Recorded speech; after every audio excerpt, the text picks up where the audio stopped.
Back in 2019, after Disney wrapped up buying Fox, American Dad became part of Mickey's empire. But before all that, the show had already roasted Disney plenty of times, whether it was parodying their characters or even throwing shade at one of the company's founders. Curious yet? Stick around, because we're going to take a look at some of the times American Dad roasted Disney. I don't know if you've ever heard this one, but there's an old legend about Disney that says Walt Disney, the founder of the company, had his body frozen right before he died and stored in a secret area at Disneyland.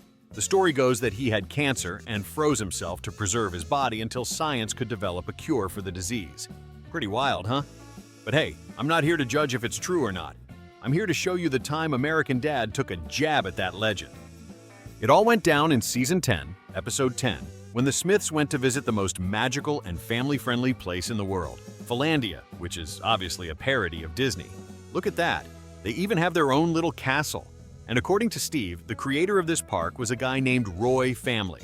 And there was a rumor going around that he was frozen somewhere in the park, just like the legend of Walt Disney. Oh, and the mascot of the park was like a bootleg Mickey. Check it out, a brown, big-eared mouse. However, during the Smiths' visit to Philandia, we find out that the legend about Roy Family was 100% true. When he created the park, he wanted to turn it into a family paradise. And, to see his dream come true, the guy had the brilliant idea to freeze his body, except not his mind, inside a greenhouse right in the center of the park so he could watch everything go down. And the craziest part? This dude was frozen for over 30 years. And he kind of went nuts because of it, since after seeing how his family ideals were twisted by the public, he came back to life and turned the park into a massive prison, all so the people who ruined his ideals could suffer and be destroyed. At the end of the episode, after a pretty intense massacre, the Smiths were the only ones who managed to escape with their lives, and it was all because they gained the trust of Walt Disney. I mean, Roy Family. The Smith family is legit. Wait, Smith, isn't that Jewish? Oh yeah. There's a rumor that Walt Disney was anti-Semitic. Now, let's move on to Season 11, Episode 17, when American Dad was sold to a billionaire Chinese dude named Feng Guo. So, this crazy billionaire turns into a character on the show and starts using the series to boost his rep and promote all the products he was selling. But after a while, this madman sold American Dad to another Chinese millionaire who changed the show's name to American Dad Chinese and made all the episodes take place in China. And that's how American Dad ended up like this, with all the characters planting rice and looking totally bored out of their minds. And you might be wondering, what does that have to do with Disney? Well, turns out, to prove that, despite all the hardships, the Chinese were happy. Out of nowhere, a Chinese Mickey knockoff shows up, a purple mouse who makes everyone dance to prove how much they love being Chinese. In Episode 4 of the first season, Stan went fishing with some buddies. But these dudes had a pretty unique way of fishing. They ordered helicopters to shoot weapons and drop bombs in the water to kill the fish. And guess what showed up in the middle of all those dead fish? A mermaid that looks super similar to Ariel from Disney's movies. But let me tell you something, it doesn't just look like Ariel, it is Ariel. And to make things worse, Stan wanted to do stuff with her that Disney would never approve.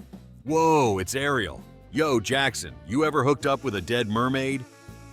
In Episode 4 of Season 6, after Roger eats a crazy dangerous amount of rat poison, he slips into a coma. And since this was kinda Stan's fault, he decides to borrow a CIA machine to go into Roger's mind and try to wake him up with Homas. Inside Roger's messed up mind, Stan finds the cricket, you know, the one from Pinocchio. But in this case, the cricket plays the role of Roger's conscience, who's totally neglected, because the alien doesn't seem to have one.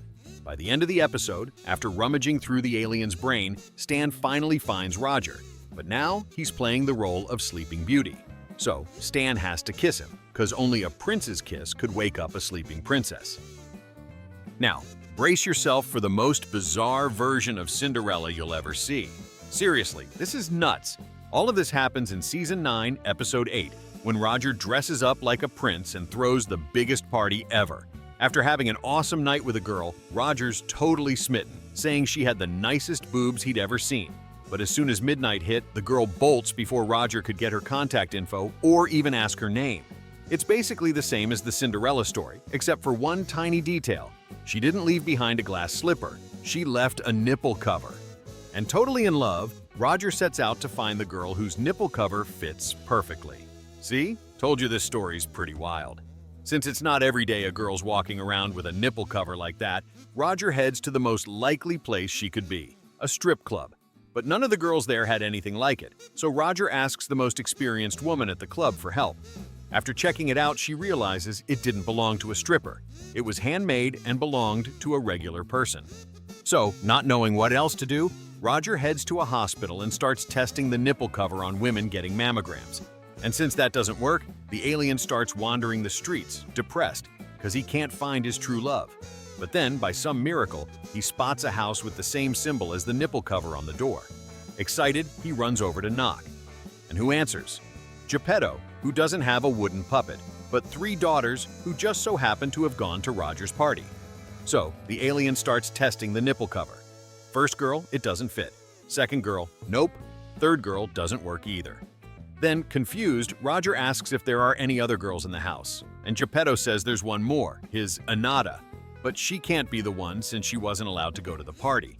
Looking out the window, Roger sees a beautiful girl milking a cow and right away runs to talk to her. And when he sees those magnificent boobs, Roger's sure he's found the love of his life. But it wasn't the girl, it was the cow, and the nipple cover fit her perfectly. And Roger falls in love with a cow, and he somehow convinces her to go with him so they can live happily ever after. I got daughters, I got her a husband. Who'd have thought? He's a prince. So, what do you think? Which of these gags was the best? Drop your thoughts in the comments. I want to know what you think. But hey, if you like this video, check out the other one. It's wild. And don't forget to subscribe and tell me what your favorite show is. Catch you later, fam.